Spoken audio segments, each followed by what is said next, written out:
Welcome po mga ka-Team Harvest. Welcome po sa aming channel. Ngayon ang gagawin natin ngayon ay paano magtanim ng kangkong. Kasi marami po nagtanong kung bakit meron palang ibang klaseng kangkong. Yun po ang Chinese upland kangkong.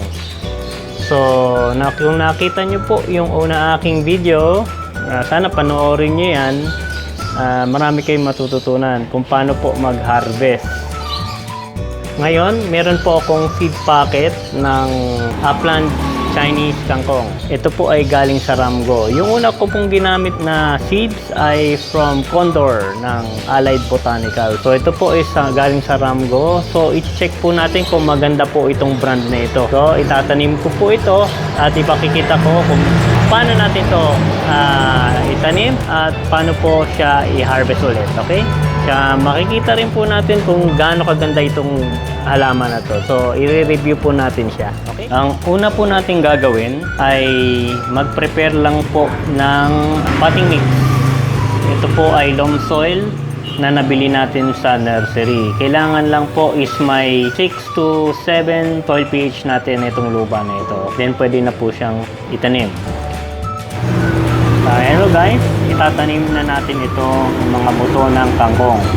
Isa po pong mga ating mga kaibigan na hindi pa po nakakakita ng buto ng kangkong, ito po ang itsura. I-direct seed na po natin siya. Yung iba po kasi ang ginagawa nila, nilalagay po muna nila ito sa isang seedling tray, then ita-transplant po. Sa akin na napansin ko po na mas maganda po na dine-direct seed ang buto ng kangkong sa lupa. Yung ibang mga farmers naman, dina-direct seed po rin sila ay 3 buto sa isang butas. So 3 puno o halaman sa isang butas ng plot nila. So ganito po ang ginagawa natin. Kailangan mo lang ng stick at magbubutas ka lang ng 1/2 inch dun sa soil. Pagkabutas po, maglagay na po ng buto. Ang ginagawa ko po kasi dahil malit lang yung espasyo ko at gusto ko maraming kangkong, mga 1 inch ang interval para doon sa susunod na buto. Ayan, next.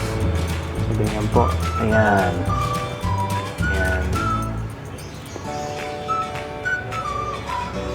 Para hindi rin po ako malito, binubutas ko muna tapos ako hulugan. Kasi minsan, napaparami ako ng buto. Ayan. So, ganyan lang po. After na po nating mailagay yung mga buto, so tatakpan na po natin siya ng mga potting mix. Ayan. Para matakpan. So, once na matakpan na po natin ito, ang gagawin po natin ay didiligan na po natin siya. So, natakpan na po natin lahat yung mga seeds. So, ready na po natin siyang diligan. Okay, ready na po natin siya diligan. So, make sure lang po na mabasa po yung mga seeds. So, ganyan lang po. Wait na lang po hanggang mag-settle yung tubig, tas okay na po tayo. Okay, maghihintay na lang po tayo ng 3 to 5 days for germination. So, see you after 3 days or 3 to 5 days, okay?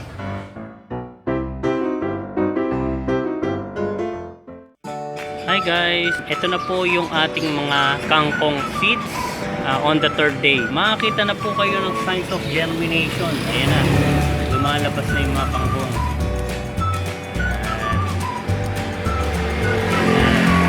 Pa lang itong isa. Kita niyo po, lumalabas na sila. So sabi ko nga po sa inyo, 3 to 5 days po ang germination ng kangkong. So hintayin na lang po natin na maglabas siya ng tunay na dahon, then applyan na natin siya ng fertilizer. Okay?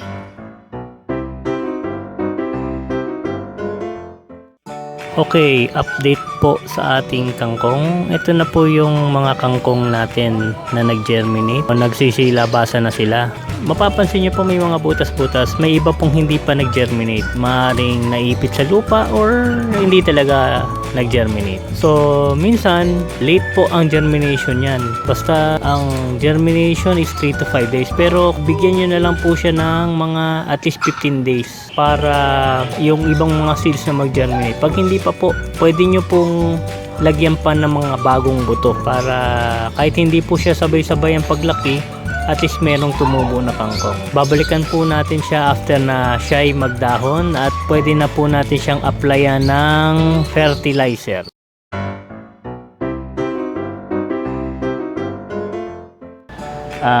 Ngayon, meron na pong tunay na dahon ng ating kangkong. Patitikimin na po natin siya ng light concentration na fertilizer. Hello guys, ito po yung unang fertilizer na i-apply po natin sa ating kangkong plant. Ang High Nitro Growth Booster na may NPK na 30-10-10. So, dahil bata pa yung kangkong natin, bibigyan lang po natin siya ng light concentration na 2 tablespoon to 16 liters na ihalo lang po natin siya sa tubig. So ang gagawin po natin siya is ididilig lang po natin siya dun sa lupa. Okay? Ang next fertilizer na ilalagay po natin sa ating baby kangkong plant ay ang calcium nitrate. Bibigyan lang po natin siya ng light concentration nito dahil bata pa siya. So mga 1/2 tablespoon to 2 liters of water. Okay? So guys, ito na po yung ating kangkong plant. Kung makikita nyo, may mga maliliit na dahon na. Ayan, may maliliit na dahon. So ngayon, lalagyan po natin siya ng High Nitro Growth Booster na 30-10-10. Ito po ay 2 tablespoons to 16 liters of water. Okay? Kayo na po mag-divide. So ididilig lang po natin siya sa base.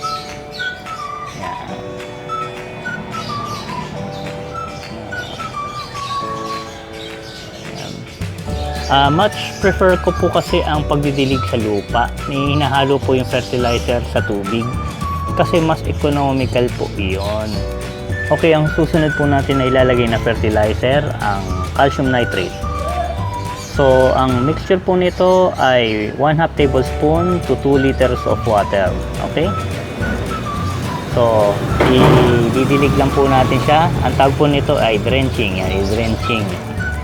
Dilig nyo lang po sa base ng halaman natin. Okay?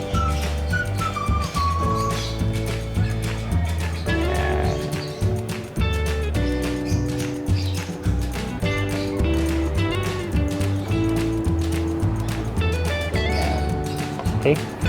Tapos na tayong lagyan ng calcium nitrate. After 10 to 15 days, a-applyan na po natin siya ng mas mataas na concentration. Mga 1 tablespoon to 1 liter of water of calcium nitrate. So, balik na lang po tayo after few days. Okay? Okay guys, so tapos na natin i-fertilize ang kangkong. So, babalikan po natin siya after 10 to 15 days at bibigyan po natin siya ng mas mataas na concentration. So, mga 5 tablespoon to 16 liters of water. Every 10 to 15 days na po yun hanggang sa siya po'y hanggang harvest na po. Hindi na po tayo magpapalit ng fertilizer hanggang sa tumanda na siya. Yun ang i-apply natin. Calcium nitrate at High Nitro Growth Booster. Yung iba naman po, gumagamit po silang urea. Okay din po yun para sa pagpapalago ng dahon at sa pagpapalaki sa kanila. Next scene po natin ay during harvest time na po. Okay? Hello guys, ito na yung pinaka 31 days old na ng ating mga kangkong galing sa Ramgo. So papakita ko na sa inyo ang katas.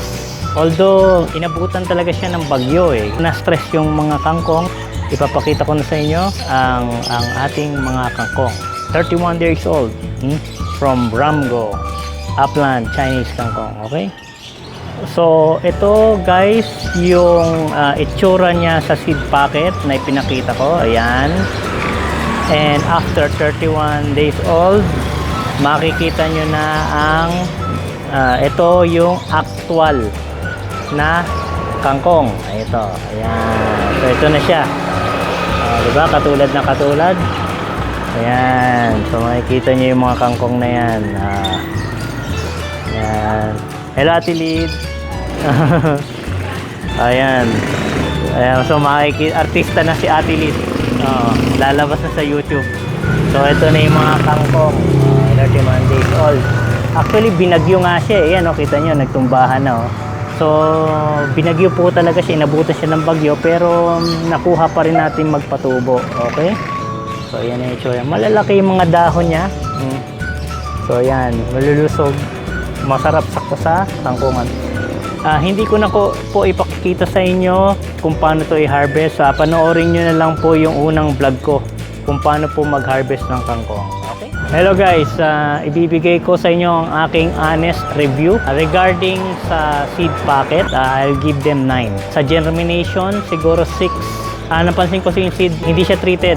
Kasi meron ata silang may binibentang soil, baka doon siguro mas magandang yung soil medium para sa mga seeds. So hindi siya treated kasi nakapagtanim na rin ako ng ibang upland Chinese kangkong. May treat yung mga seeds niya ng antifungal. So napansin ko yung pagtubo niya, hindi ganoon kaganda yung seed leaves niya eh. May mga hindi maganda. So malamang inatake ng fungus. Sa all over growth, I'll give them 9. So totally, ang bibigay ko na rate para sa Ramgo upland Chinese kangkong ay 8. Magandang na po yung review. Ito po siya. Wow, dami. Harvest. So, magkano na ito? Almost mga 60 pesos na ito. Okay. Mga 60 pesos siguro ito. Mga gito ka, ewan ko lang dami. Parang mga 90 pesos na siguro. Okay. So, hanggang dito na lang. Disclaimer lang po. Ito po ay only for educate yung ating mga gardener. Kung gusto nyo pong gumamit ng Ramgo, hindi po ako paid, hindi ko to ina-advertise. Ito po ay para lang po sa education ng mga kaalaman din po ng mga bagong magtatanim ng kangkong. Okay? So hanggang dito na po and see you on our next vlog. Bye bye.